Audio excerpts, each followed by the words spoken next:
And there we go. The recording is started. All right. Good evening, everyone. As always, I appreciate you all joining our fireside chat. Today, we have Charles Metze here at a character artist at Meta here to talk to us about designing characters with culture. So, Charles, if you want to give like a brief intro for yourself. Yeah, sure. It's actually Charles Metz, but don't worry, like everyone I've ever met always pronounces the E at the end. It's German for reasons, right? I am a Um, fool. That sounds like something I should have asked before this started. we're off to a great start, don't worry.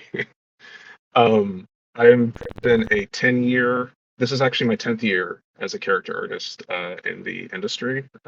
As Samara said, I'm a character artist, not a senior character artist. I've been a senior character artist for about the past, I think, 5 years. So half of my career has been as a senior. Um, I got my start working doing characters for marketing and advertising purposes. And then after a few years working at that, I made the jump to Unity Technologies, where I worked on character systems for what at the time we were doing was trying to provide synthetic training data for AI so that, for instance, in a factory, a forklift wouldn't run over somebody because it doesn't understand what a brown person is. That was actually one of the reasons why I was recruited, is because I had previous experience at my last job um, building large scale character generation systems. And they were like, would you like to come do the same thing and, maybe make sure this training data is diverse and like safe for like all people? And I was like, okay, that's something I can get behind.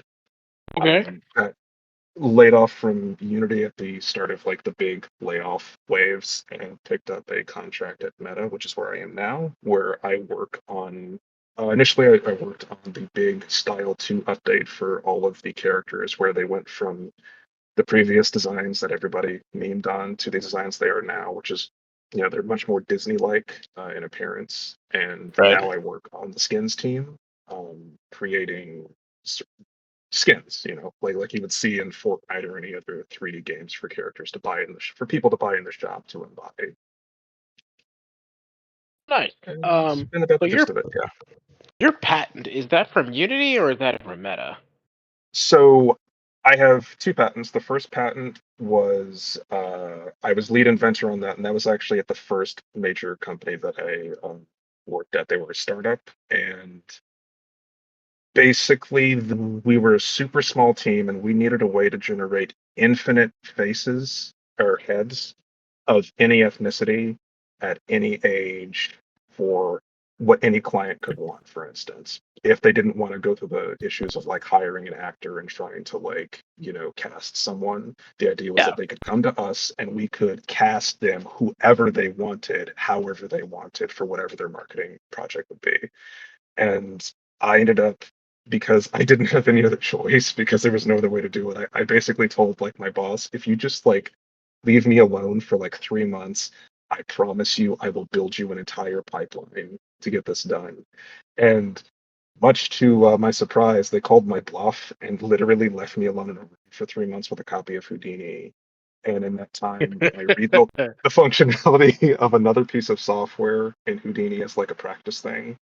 Um, and I built two tools. One tool was to help establish our scanning pipeline, because the way our system worked is we would scan in, um, let's say, 24 different people of different ethnicities, different genders, and whatnot. And we would throw them into our system. We would shrink wrap our base topology to them. And then the system I created through Houdini would chop the faces up into parts and pieces and then reassemble them into a new anatomically correct head, smooth out some things, and then we would pass it off to artists to do final touches on. And that was what we patented, that whole system and the way that it worked. The second patent was when I was at Unity. I built the functional prototype for that, and it was very similar to the first thing that I did, except instead of just working on heads, it worked on the entire body. So, like, we didn't just want to do any sort of ethnicity and like face that we wanted. We also wanted people that were short, people that were tall, people that were skinny, people that were, large, people that were thin, people that were men, people that were women, etc. So I built the functional prototype that proved all that out, and then smarter people than me came along and made it like supercharged it to work in real time, which was the other focus for it. So I got put on that path. Okay, very nice. I was just like, well, I gotta mention his patents. I gotta let people know. I'm slightly more clever than I might at first appear. Please, okay, slightly more. Um, so I guess just to start us off, and because I know you spent a lot of time working on characters. So, Yeah. what does designing an authentic character mean to you, like from an artist perspective? So the first thing is that like authenticity is not accuracy, right? So when we're talking about authenticity, we're more talking about, I always think of it as the emotions and the vibes that sort of help to establish and connect you to that character, who they are, where they're from, and what they're about. That's authentic. Accuracy is more about the fine details and the facts of a character, right? The hard facts of like what this design means and is saying. That's like if you were designing someone who was a sea captain in the 18th, a certain number of buttons that go on their coat. That's being accurate. Being authentic might mean you might make those buttons 4 times bigger than they would actually be in real life because it's a character design. You really want this character to pop and stand out. So you're going to make maybe the buttons a bit more oomph to them, right? But you're still leaning on certain aspects of the accuracy of it to help sell that. So, a bit of a long-winded answer, but basically, authenticity is about the emotions of a character, and accuracy is about the facts of a character. Okay, that's interesting. Um, are there ever times when you feel like, because you brought up now, I'm curious, is that like, are there other times where it feels like it might be helpful to be less accurate to be more authentic? Oh yeah, yeah. Um, Especially in games, because at the end of the day, you're trying to create an appealing character that people can connect to. You want something that's iconic. And the thing about when we're talking about icons gets into the iconography, right? So favorite example of that is like the symbols that we use to universally represent the men's room and the women's room, right? That's just a little, circle with like a triangle, a triangle man, right? That Yeah. universally represents like men's room. And if you stick 2 little legs under like represents, a woman. Iconography is about distilling something down to such an extent that nobody needs to think about it. And that's the crux of character design ultimately boils down to. So in getting there, sometimes it pays to be less accurate, but still to strive to be authentic. But it's sort of about deciding what parts of the accuracy you want to keep and which parts of that accuracy you want to lean on the authenticity of something. Ooh, I like that. That is, I like that answer. Um, so when you're working to like build a character that has this authenticity, what sort of what's your starting point? First starting point's always going to be research. Like if I was tasked with, hey, we want to design a character that, let's go hard, it's like a race south, right? Yeah. And we want this character to like be a large and imposing, figure. Well, first thing that I would do is I would go back and I historically at, okay, if someone was a slave in that time period, how would they typically have dressed? Would they be in full garb? Like, would they have, a shirt? Would they have shoes? How often were they barefoot? What were the sort of tools of bondage back then? Was it neck chains? Was it wrist chains? Was it leg chains? In leaning away from accuracy, let's say, for instance, that leg chains something that was super common. I might put leg chains on the character and have them broken just because I want to sell the fact that this guy is such a badass that leg chains can't stop him, right? Yeah. But I'm still leaning on the factual aspects of it. Might make I get the materials right. Like let's say it was like iron and like a bronze mixture. Not saying that's what it is, but Yeah. I might lean on making sure I nail the material feeling of. I might make sure that if cotton was the primary element that was used in their like clothing. I might make sure I really try and focus on nailing and feel of the textured materials. You pick and choose the aspects that like really help to solidify that this person is rooted in a time, place, and a feeling. And that means you gotta pick and choose the facts that help to support that iconography. Like that. That is, I like the depth there. Do you have a preferred place? Like, do you like you always try to start with books? Like, do you always hit the library first? Is there a particular set of websites? Do you have a people you go to? It depends. So, like for one thing, I keep a pretty extensive collection of books, but not just like, making of like game art books. I also have like for instance, I have a book on the architecture of Monticello. I have a book on the I have a book on 90s Russia when it was coming out of the Cold War and the fall of the Berlin Wall because it's a picture book and it's just filled with so much like visual and very man on the imagery, right? So Yeah. usually the first thing I do is I go to my do I have anything tangentially related to what I am looking at that I can pull from what's already on my shelf. Yeah. And if it turns out I do, then I'll use it as a jump off.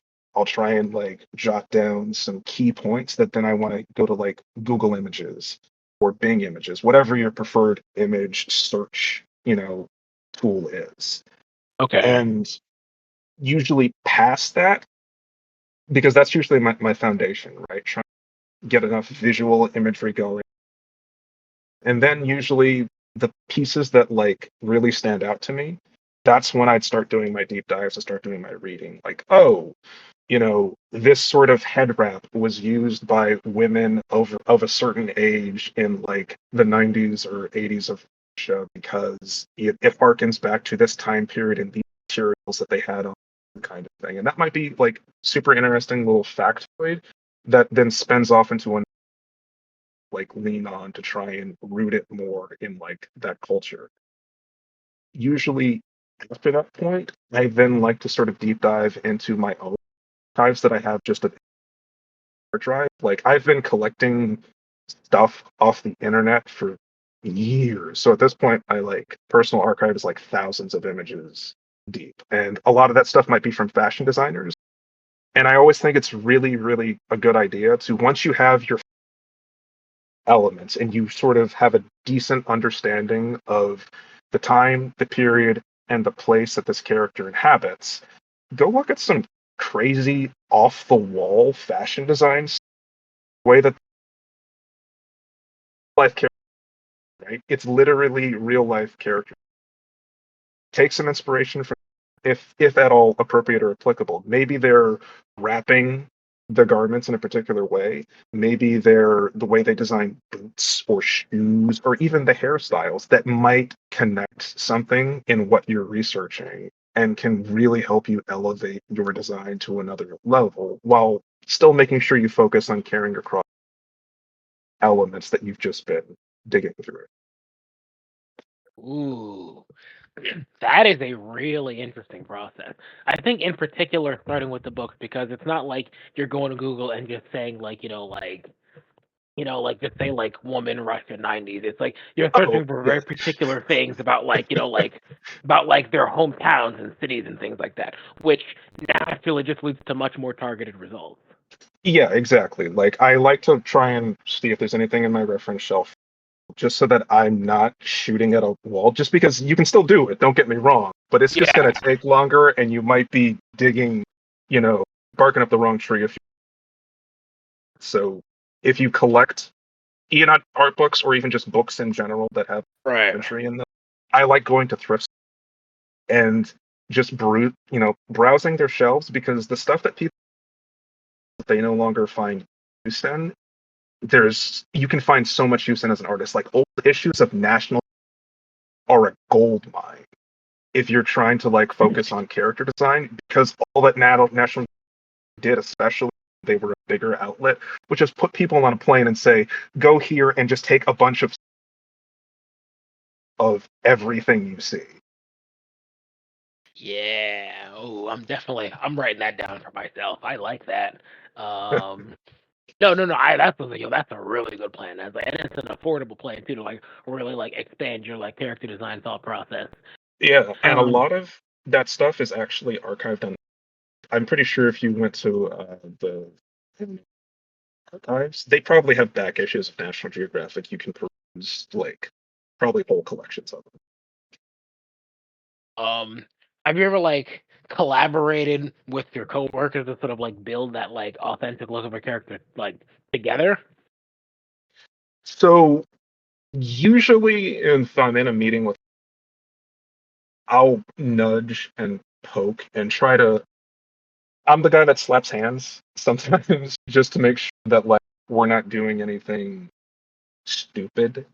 Okay. Um, because at the end of the day, my job is not as a concept artist, but I will more than have point out things or drop hints or ideas that I think that concept art might find very useful Yeah. in creating a character, especially if it's something that I have prior exposure to, either through experience or whatever. Then I'll Right. happily like share and be like, hey, definitely check out this artist. You should definitely check out, this book series, and I'll drop whatever links or whatever I have. But I I feel like you have to sort of trust the people that you're working with to do good, Right.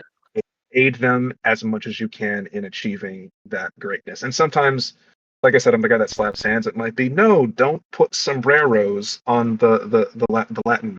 Please don't do that. That is offensive. No, I like that guiding process. Okay, so you're the guy who just like happens to drop like a history book on someone's desk when they're out at lunch that's opened up to like exactly the page that they need. Yeah, there's just sticky notes, like 30 sticky notes placed. Oh, dude, I just happened to keep a book on 18th century shipbuilding, and it just happens to have all the things we. Is it Taco Tuesday? That's fantastic, man. Goodbye. Yeah. Incredible. I'm definitely doing that to someone in the future. Um, so do you have any sort of like general don't do this warnings for people that are trying to like build a character with authenticity? I understand that's like, hard to do because it's like very dependent on like like the type of game you're making, like the type of character you're making. Yeah, I mean the primary don't I would say actually I've inadvertently touched on in the very beginning. Just don't confuse accuracy for authenticity. You can make the most accurate character in the world, and it could be boring as hell, and nobody will connect to it. And ultimately, if nobody is kind of a connector, you've kind of failed in a way, unless that was what you were and you totally just wanted a character who just sits in the background and just exists, and then maybe in the third act twist they rip off whatever their villain or whatever. That's totally viable, but in general, the accuracy is always going to come down to like, and you're speaking to speaks to the emotion and the vibes that culture represents. And it's important to always remember when you're designing a character that culture is not history. Culture is informed by history, but culture is so much more than that. And it can be informed by multiple things. Like one of the things I think sometimes people forget, whether they're trying to create a character rooted in a real, authentic thing, or whether they're trying to create fictional, is how much religion matters to people. Whether they are religious or not, it still impacts them because it's impacted all of human history. So what's one of those things where you believe, if anything. If they don't believe anything, that's a valid choice. If they do believe something, has that belief impacted them in some way? Is it affected their culture? That is. Ooh, I'm definitely okay. Yeah, this is really just turning into like a note taking session for me. Um, Happy I could help. Um, so on the sort of like more technical side of things, have you ever had to sit there and be like, yo, like I gotta learn like an entirely new art thing to really establish this authentic look for a character? You'd be like, all right, cool. Like I need to like sit down and like learn how to texture better because it's like I need this to really like have a particular look, or like my sculpting's not really hitting what I want to for this. Yeah, I feel sometimes like every character ends up having to be something that like I learn a little bit differently, and like I have to tackle a little bit differently, just because at the end of the day, especially as it pertains to game, film, it doesn't really matter. It's like even something that's derivative is probably trying something slightly different than whatever they're being derivative of, right? Nobody is spending money to produce a carbon copy. And because of that, you're probably always going to be trying something a little different than what you did before. So you're going to have to level up something. And that's kind of like when you work in a production environment, that's kind of the thing that I think throws people for a loop sometimes is you're kind of, if you're working in a good production environment, you're probably going to feel uncomfortable maybe half the time just because you're going to be stretching and moving outside of your comfort zone a lot. So that might mean you have to go to the library. I actually did have to do this one time because I realized I did not have enough reference on hand for like modern human sizing, if that makes sense, for like clothing. So like I went down to the library. How many books do you have on pattern crafting for like modern clothing? And they were like, well, we don't have anything on hand now, but we have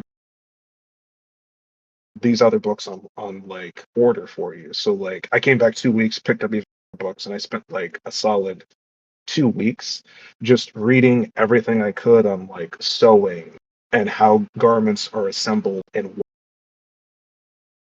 are. And even if I don't remember a lot of it, it still is something that sets parts of it still sit in the back of my head, right? Okay. Um, Have you ever had to make like a workflow change where, for instance, that like you like let's say most of the time you're doing stuff in Maya, but you're like, all right, cool, like this is gonna require like some zebra or like Houdini. So yeah. Um Sometimes I do have to like mix it up. It depends. There might be times where like the usual way that clothing is done these is you, especially realistic clothing, is you'll do a draft of it in Marvelous Designer, which is a pattern sim piece of software. Yeah. You draft out the patterns, then you mark your sew lines that get like suctioned onto the character and simulate stripes and folds. And there are sometimes where if I need to do something more stylized or what, I won't I won't futz with Marvelous. I'll have to like sit there and like just sculpt the folds by hand because I want a different look than I would from something that's pure simulation, you know. Okay. But Interesting. it still comes down to like the particular character in the project on hand. Interesting. What would you say has been one of your like biggest artistic challenges in terms of like making art like an authentic character?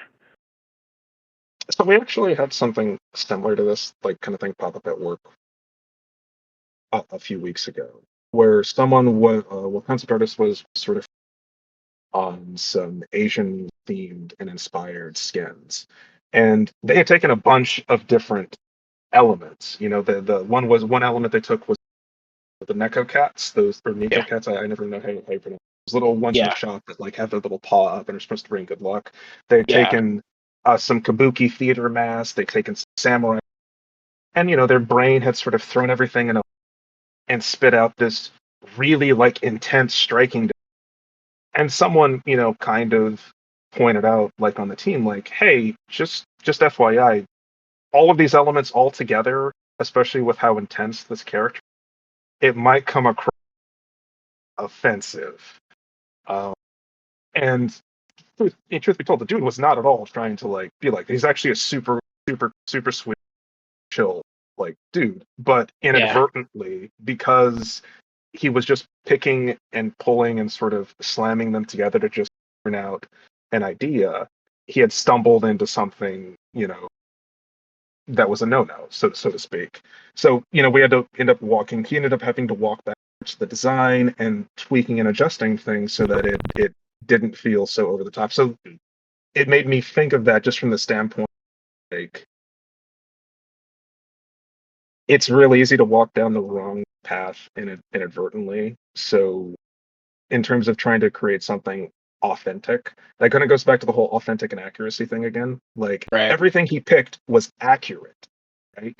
Because Right. they were all accurate sources, they were all accurate.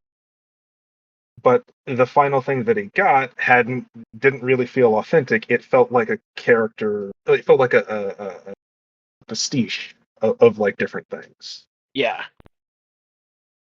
Yeah, and I can see how that works because things that like each of those things in a vacuum works just fine, but like Yeah. in that particular combination, it felt like it's weird, sort of just like, oh no, like there's totally one person who has all of these traits. Exactly, right? And like I said, it was totally inadvertent, but like, if you end up trying to just pull a bunch of like accurate things together, it can oftentimes ring hollow if you forget about the whole point of like, a character is something that we want people to connect to. We want them to either feel drawn to them, repulsed by them. We want them to like them. We want them to hate them. Getting back to the whole idea of iconography and wanting them to really be a statement. Sometimes you need to put aside accuracy for a moment and let one or two elements really stand out and let those elements be like the pillars of the authenticity, and let Yeah, the other elements fall away. And especially if it's something that's not your culture, you kind of have right. to be extra careful. Like, what was it? Horizon Zero Dawn, the first game that ran into First like a one, little yeah. bit of controversy because everyone was like, "Hey, your game, it's like it's drawing a lot from Native." And if you've played the game, it's like, yeah, it's definitely drawing a lot from like Native American inspirations. And the studio was a little tone deaf because they were like, no, no, no, no, there's none of that here. This is totally riffing on it, instead of just going, yeah, we probably should have consulted, more people or some Native American representational groups just to see like what their input and thoughts would have been, instead of doubling down on the there's nothing to see here kind of There's nothing behind the curtain. thing. Look away. Wait. um. Oh yeah. Is there any like anything that like art, like maybe like culture, location, and time period, just for you as an artist that you're like, yo, like someone please hire me to do this. Like I want my shot. I want it. I want to cut my teeth on this. So, like, I would love something that takes effort but sticks it like so far in the future, where like spacefaring. You know what I mean? Because like Afrofuturism is a thing, but I always feel like a lot of the Afro is still somewhat grounded, Yeah. and sometimes like sometimes misses the mark a bit, because I don't get the feel this is a society that has and a culture that has like advanced to this point and has like met all the usual touchstones of like technological and cultural advancement that comes with it. A lot of times it just, we're in the future and everyone's got dashikis because, so, like, I was that's just like, Afrofuturism. I was just gonna say like, we got Kente cloths and spaceships. We're down, baby. We're Yeah, good to go. exactly. Like, I want some Afrofuturism that is like, no, no, this is, you know, South Africa would look like 2,000 years. What each advancement would mean, like if South Africa, how would that flora and fauna? How would that not?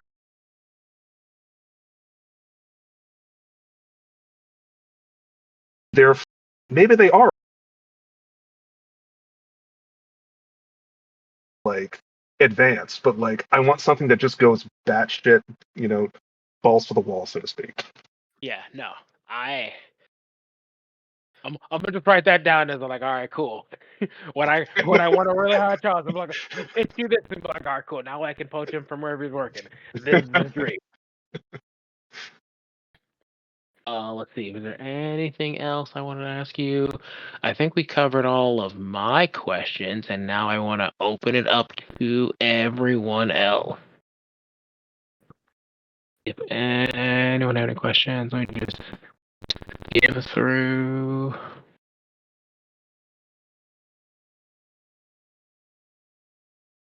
Ooh, there we go. But that's a good question. How do you? All right, so I'm just gonna read them out for recording. So, how do you structure research periods? Do you have a format for taking notes and doing exercises to like lock in the info from that research? So my general rule of thumb when I'm doing research, especially for contract work, for instance, like one of the last freelance projects that I had stopped being like a full-time freelancer was actually a character who was native. So I spent like a good 2 or 3 days building. The first day was just taking in like the notes that they had given me and pointing my reference in that direction, and Okay. then building up like a pure ref. I use pure ref just because scale and size of it, and just how easy it is to use. And I would just mark off chunks. Day one, day two would be like time period reference. Day three would be like trying to find any reference that would tie things concept, was. So usually I just try and if things drift or shift, I don't like beat myself up or anything because you're going to find ideas like everywhere. So it goes on the board. And at that point, because at the end of the day, I usually have a concept, and everything that I'm gathering is sort of tangential to help better inform me in terms of what I'm working on and what I'm going to be dialing on the character. I might toss some ideas back and forth with like client just to make sure that we're vibing on the same page. And usually I'll dive into like roughing out my sculpts after that. So usually it's a 3-day process, and I try and segment each day. Rough exploration, focused exploration, and then trying to tie everything together. Yeah, nice. All right, so a question from Nigel. What is your favorite rogues gallery or ensemble cast from a character design perspective? Mm, Okay, that's a toughie. Um, so Rogues Gallery in general, probably Batman's Rogues Gallery. In general, like characters like Clayface, because the thing I've always appreciated about uh, it's like characters is the juxtaposition. Like Clayface's whole thing was that he was this amazing actor who was super gorgeous and could meld into any role, and now he's basically cursed for all of eternity to be this mush-faced freak of nature. He's not, he's lost his looks. He can't be an actor anymore, but he can still play the ultimate roles, so Yeah, to speak, for the rest of his existence. Or, you got dudes like Bane, who at first glance he's looks like a big dumb wrestler, but in real good portrayals of him, the accurate, he's actually super intelligent, right? Like yeah, Bane doesn't just run his own crew; he's like a criminal. Juxtaposition yeah. what he truly is. That's what I always like Batman's characters. But just character design in general, I think probably one of my favorite group of character designs is actually the characters from Ghost in the Shell. But like Mm, the animated films specifically, you look at like Bato and the Major and the rest yeah, of Second Line, they're a beautiful cross section of just what everyone in that time period everyone in that time period is sort of different engagement with the technology at hand and the way it's impacted their humanity, right? Like the Major is a full body cyborg. Bato is mostly cyborg, but still has bits to him.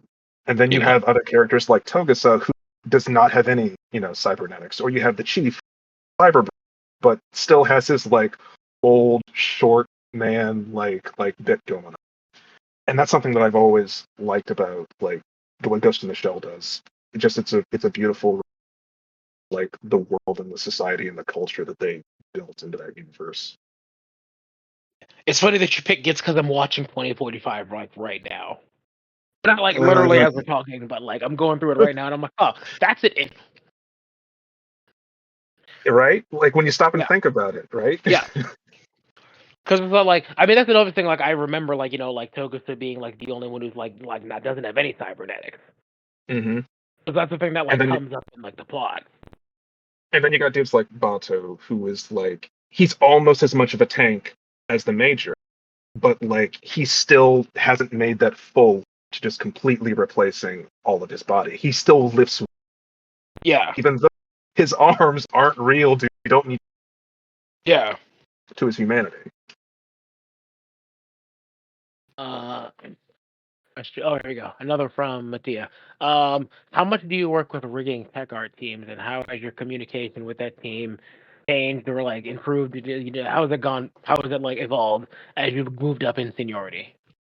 So, fun fact: I'm also technically a rigger slash skinner, because people keep making me do it.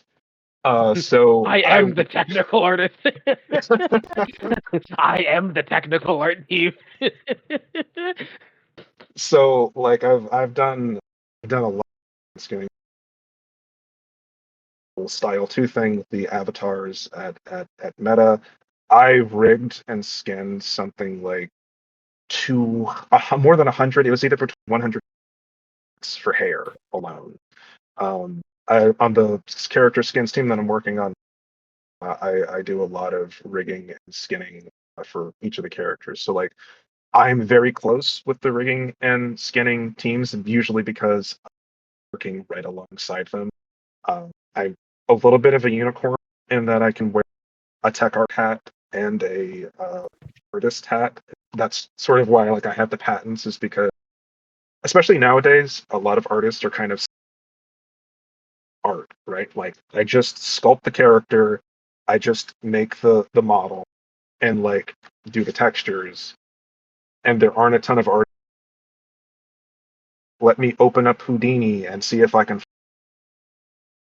automate, this process, because why not? Like being curious. And I would say the communication evolved over time for me, because originally I started rigging and skinning because the old rule of thumb for character that riggers and skinners play and what they have to go through, so they don't make. And the more I did that, the more sort of it became second nature as I rose in seniority, and I sort of understood more of the struggle and what it became easier and easier, to the point where like I can sit in on the same meetings and contribute in valuable ways to the conversation, because I totally get where they're coming from. I don't want the tech art team to drown has gone a little too hard something, and it's coming back to like bite us in the butt. I guess to wrap it all, it's made me a lot frozen. That's not a word. Wow. As I've risen in senior to the difficulties of the day-to-day work of like my fellow like artists, whether they be tech artists.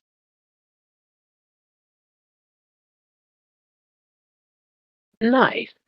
All right. Let me see if I skipped any questions. Oh, it's just me being like, yo, I'm not as nice as you, but I wish I was. Just making everybody's life a living hell. Yeah, I mean, like, I'll be honest, like, I'm from a design standpoint, a program standpoint, you're basically just like, well, I'm that dude, and I'm like, well, I am not that dude. I wish I was. It really does help when you can understand the pain and suffering. And like that's why it kind of helps when started either are super tight with like the modeling team or do a little bit of modeling themselves, because then it's like you don't get concepts where the hand touches and it's like, I don't know if that's a glove or if that's supposed to be a finger. Can you please clarify this? Incredible. Uh, I guess my like final question. Obviously, if someone else wants to ask a question, feel free to like throw it on in there. Do you have any like final words of advice for someone who's like, yo, cool, I really want to like make something that really feels authentic, like just like that last like takeaway advice? Find what speaks to you about whatever it is that you're drawing inspiration from. Like, what was it? My favorite bedroom is Blasphemous, the Metroid. Like, Yeah. that's a distinctly Spanish game because they're right. Like that was their entry point to making something authentic feeling. Was like, Yeah. hey, Spain has kind of a complicated history. Riff on that. And ended up cranking out what, in my opinion, is one of the like iconic character designs of like the last like 10 years or so. The Penitent one with like the thick, super Yeah. sharp, pointy, thorn covered steel mask. Yeah. That design is just awesome. So find the thing that like speaks to you about whatever you're trying to authentically portray. Okay. Ooh, another one from Atia. What's your favorite like obscure art rabbit hole that you've gone down for a project, either personal or professional? Mm. Okay, that's an interesting art rabbit. I'm trying Like to if there was trying some to real like character design journey where you're like you just suddenly started reading about like, yo man, like this is what like Colombia was doing in 1600, like it was actually probably it wasn't for something that I was designing, but like I the design reading up on it, right? yeah. Um, and that ended up taking me down the rabbit hole. The whole thing with the helmet ends up coming festival that they have in Spain, and I believe Italy also has a similar, well known as being from Spain. And Okay. it's just dudes in multicolored. I forget what the name of its cap something, but Yeah. like effectively pointy white hoods. And I was like, okay, that's a familiar look, and that led me down another rabbit hole where it was like, oh crap, the Ku Klux Klan ripped like your iconic like look and basically bastardized it. And apparently, like the Klan couldn't even be that cultured. They ripped it off of Birth of a Nation, which apparently was what ripped off the actual like. It was the first thing to do the rip off, but just the joys of like how the Klan is. But that led me down like a nice little. Then what sort of be like a warrior priest. So I went back and started referencing sort of some of those like design elements that like I took away from in terms of they had a history. It was things like how layered a lot of vestment were in Catholicism, because I wanted to have some touchstone, and how each layer that gets added on top of a vestment has a different meaning. Like a priest who is just standing there with, clothing and the white collar means something different than the priest standing holding like his staff. If he's swinging like some incense business, like it tuned me into this idea when it comes to sort of the way that religious iconography is represented. All the little details end up stacking on top of each other, compound. That ended up making me take that character and basically turn it into three characters. One, because I realized that I could peel off different layers of the design and have them mean different things culturally. This character was from. Ooh, very nice. All right. I'm keep a little one last wait for any other questions. Yo, but Diaz has some bangers tonight. Oh, here he comes again, literally just as I say that. Okay. Somebody Favorite punch. non-games medium. Yo, favorite non-games medium you find the most inspiration from. It would probably be a toss-up between just books, just regular novels, and movies. But I would say when and specifically when I think the amount of energy that goes into a good horror movie, and I guess when I say horror movie, I should it's like the overarching like umbrella because every good horror movie is a thriller, but not every good thriller is a horror movie. Yeah. So a really good thriller is very good at building tension. It's great at building mood. Seven is probably like one of the great of all time, and it's a masterclass in atmosphere and layering of like a shot because there are so many things going in the foreground, the midground, and the background. But the beautiful thing about it is if you don't want to. If you do want to go back and rewatch Seven and pay attention to what's going on in the background, it's. But if you just want to let it walk back there, like impacting you, so like I'd say like thriller movies are probably like my favorite thing to like think on and draw inspiration. Okay. All right, there we go. Another from me. Yep. Okay, the two artists are coming at you. It makes sense. Um, for no specific reason, what is your favorite art book?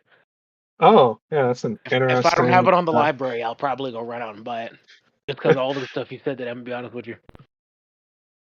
So one of them is actually something that Alice Return, Ken McGee, uh, because I don't know what they were smoking, but everything in that game was just amazingly well. Yes, there is an art. It's also ridiculously expensive now. And the other book is actually Barlow's Inferno, which is another book that is actually also very expensive, like 20 years ago in limited copies because nobody knew who Wayne Barlow was. But the cool thing about Barlow is he's a very, very amazing concept artist. And he just decided one day to sit down and, hey, if hell was a real, tangible place that had its own flora, its own ecosystem, what would that look like? And then the man just turned out paintings. So when I say paintings, I mean oil on canvas sort of stuff. Like he was in, and that book is just so well, even down to like he built a culture for how hell works. Like in hell, souls are a natural of the streets of a demon city. And when you're looking at it, you're vision, but then when you pay a little bit closer attention and like the hair, because the bricks are people. And you notice their little eyeballs because the bricks are people. Yeah. Souls are a literal resource in his vision of awesome, like horrifying but awesome art book. Just to quickly say, so Mattia, I feel your pain about that book cost. One of my like holy grail art books, Ayane Kojima's art book, that is like long since been out of print, and like when you look Mhm. online, it's like $1,000. I had a Holy Grail book that I was searching for the longest time. It was actually the art of Rocksteady's Batman, and for the longest time, I could not find a copy that was like $100 until on eBay someone was getting rid of it, and I snatched that up so. Yeah, I feel that.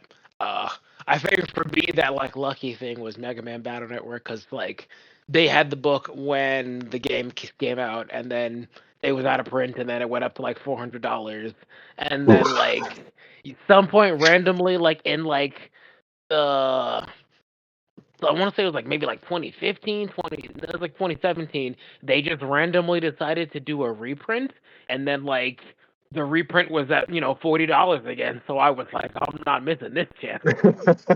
You That bought is you the bought three fastest copies. dog I have never like I have never pre-ordered a book ever that fast in my life. I believe it, man. Oh, here we go. Another question from Nigel coming in. Are there any art or character design rules you think more artists should try? You think artists should try to bend more often? I think in general, I'm leery of rules when it comes to character design, like serve purpose, right? Especially when like you're you're starting out, because you have to know what the rules are, when to bend, and when to like break them. And I Yeah, would say like one thing that sometimes like gets me, and this is something that I think comic book art actually, I don't know about now, but for a very long time comic book art did really well, is anatomy. Good anatomy is not about accuracy. Good anatomy is about feeling. So like it's okay, if maybe you go a little hard, biceps, because, maybe that's what the character is all about. And maybe they skip leg day, right? Like I sometimes feel like art's become a little hyper focused the anatomy instead of like what purpose is the anatomy serving. If it's meant to be a thing, by all means, nail your anatomy. But considering, especially in games, how much stuff is really just trying to sink you in, I sometimes like wish people would take a. What is the purpose that this is? Yes, long legs. Yeah, just yeah. I Like love making technically just because pose. just to use it as an example of like anatomy. So it's that like I'll say like Street Fighter because I know they have a whole book on how they do character design. Like Hmm. one of the things that like I've talked to constant people is that like for Street Fighter they actually give the characters much larger hands and feet than is anatomically correct, and the reason they Right. do this is to give it like because like the hands and feet are the endpoints of like the physical strikes, and so they are larger so that the player it's easier for the player to see like this is going to be like the end of like the attack. Exactly. Like that's one of those things where it ends up serving the game design itself even more, right? Because big hands, big feet at the end of an attack means people are going to have an easier time reading it. They're going to feel less cheated if they get punched in the face. Yeah, and they'll just blame like like the game being busted. Yeah. Character's OP, even if it's a ditto match. Let's see. Yeah, that MVC art book. Absolutely. Um, all right, so it seems like that is all the questions. As always, I'll say thank you, Charles, very much. This has been super informative. There's a lot of fun chatting with you. As always, I appreciate all of you all coming out to this. Yeah, thanks I everybody. appreciate like I love doing these. Like it's always a lot of fun to like just talk to a developer. It's like cool. Like teach me something that I don't know, and hopefully like this is an enjoyable segment for you all as well. Hope everyone walked away with something positive or something negative. I just hope you walk. All right, so everyone again, thanks a bunch. And until next time. And now it is time to stop that recording. Where's that? There it is.